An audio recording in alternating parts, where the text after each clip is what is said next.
अपने लोग use of different articles यानी कि दो। मैंने इससे पहले ये भी पढ़ाया था कि दो का यूज कहाँ कहाँ होता है। दो का यूज कहाँ होता है का सेंस ये था कि दी कहाँ पढ़ते हैं। मैंने पढ़ाया था कि वोवेल लेटर से पहले जो उच्चारण होती है वहां दी बोलते हैं नॉर्मली, और कॉन्सोनेंट से पहले हम दो बोलते हैं। पढ़ाए थे। और ये भी पढ़ाए थे कि अगर वाक्य पे अगर जोड़ देना हो तो हम बिना किसी रूल्स के हम दी बोल सकते हैं, है ना, अगर फोर्स करना हो। एक एक्चुअल में यहाँ जो पढ़ना है, जो डिफरेंट आर्टिकल दो का यूज पढ़ना है।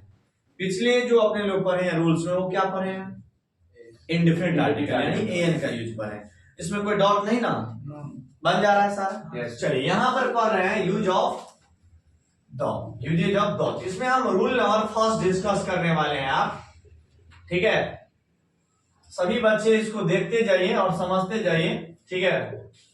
और इससे क्या होगा, जो बच्चे क्लास नहीं करते हैं वो भी इस वीडियो को देखकर आप जो है सारे रूल्स को समझ सकते हैं। अगर आपको प्रॉब्लम्स आ रही है तो आप कमेंट भी कर सकते हैं, हमसे पूछ भी सकते हैं प्रश्न। क्या, चलिए रूल नंबर फर्स्ट बोलिए। सिंगल काउंटेबल वन के पहले पूरे जाति का बोध कराने के लिए द का प्रयोग किया जाता है। देखिए रूल फर्स्ट दो का है, सिंगुलर काउंटेबल नाउन के पहले, सिंगुलर काउंटेबल नाउन के पहले पूरे जाति का बोध कराने के लिए दो का प्रयोग होता है। नाउन कैसा होना चाहिए, काउंटेबल होना चाहिए। कैसा होना चाहिए, काउंटेबल होना चाहिए, और सिंगुलर काउंटेबल होना चाहिए, पूरे जाति का। जैसे मैं एक बात बताता हूं, अगर मैं ऐसा बोलता हूं गाय एक चौपाया जानवर है, तो अगर गाय को 4 टांगे होती है, चौपाया जानवर है, तो इसका मतलब क्या हुआ, गाय में दुनिया के सभी गाय आ गया।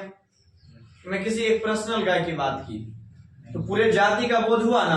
तो सिंगुलर काउंटेबल नाउन जिसे पूरे जाति का बोध हो, तो हम ऐसे पूरे जाति का बोध कराने के लिए हम ऐसे बोल सकते हैं, द काउ इज अ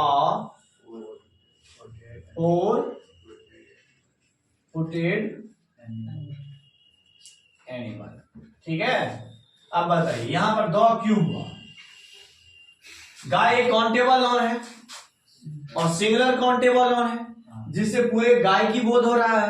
यहां पर हम दो का प्रयोग नॉर्मल सेंस में हम करेंगे दो का प्रयोग। The cow is a 4-footed animal, क्योंकि पूरे गाय की, पूरे जाति की, समूह की, मतलब पूरे जाति की गाय की बोध हो रही है। तो हम सिंगुलर काउंटेबल नाउन के पहले पूरे जाति का बोध करने के लिए दो का प्रयोग नॉर्मल सेंस में हम करेंगे, ठीक है। रूल नंबर नेक्स्ट बोलिए। किसी खास निश्चित या पहले से परिचित के पहले द का प्रयोग होता है। रूल नंबर 2 है, किसी खास निश्चित पहले से परिचित नाउन या नामों के पहले द का प्रयोग होता है। अब मान लीजिए एक एग्जाम्पल बता रहे, खास निश्चित और पहले से परिचित, ठीक है।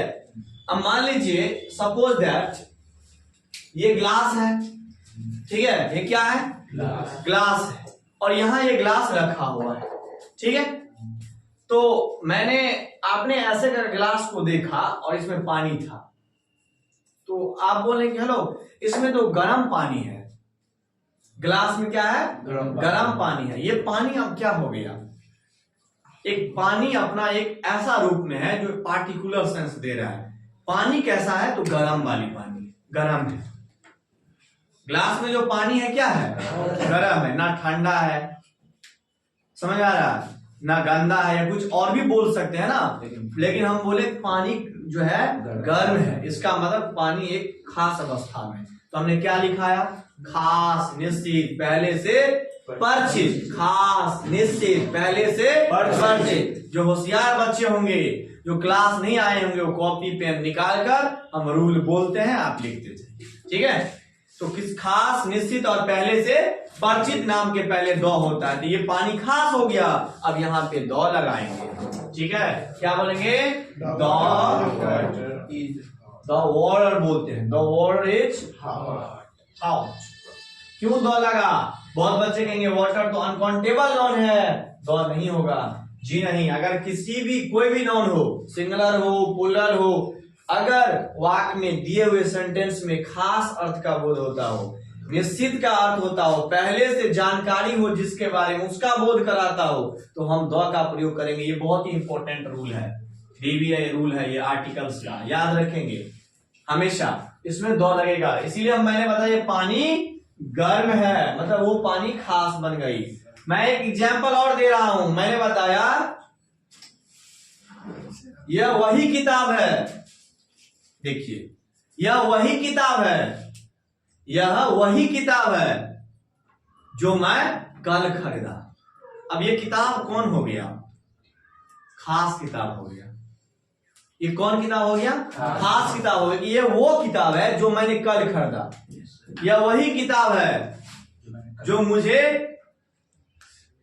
मुझे श्याम ने दिया था, फिर खास हो गया। यह वही किताब है जो मैंने सोमवार को खरीदा था, फिर वो खास हो गया। यह वही किताब है जिसके बारे में चर्चा चल रहा था। यह वही लड़का है जिसके बारे में गली गली में शोर है। समझ में आ रहा है? तो ऐसे सिचुएशन में शोर कहते हैं। निश्चित का अर्थ हो रहा है, यहाँ पे हम द का यूज करेंगे। सेंस समझ रहे हैं मेरी? हम क्या बताना चाह रहे हैं? तो ऐसे सिचुएशन में हम द का प्रयोग करेंगे। This is the book. क्या बोलेंगे? This is the book. This is the book. भाई हंसिए ना, जब हंसाते हैं तो हंसिए तब ना भाई। Just you have to laugh. This is the book. This is the book which I bought yesterday। यह वही किताब है जो मैं कल खरीदा। ये किताब कौन हो गया? ये किताब खास हो गया। यहाँ दो लगाना पड़ेगा, चाहे यहाँ पर सिंगुलर हो या फिर प्लूरल हो। अगर बुक्स भी रहे उस सबको नहीं देखना है, ऐसे सेंस में दो लगाना ही है। इसलिए ये रूल बहुत ही इंपॉर्टेंट है। 2 नंबर रूल समझ में आया सबको?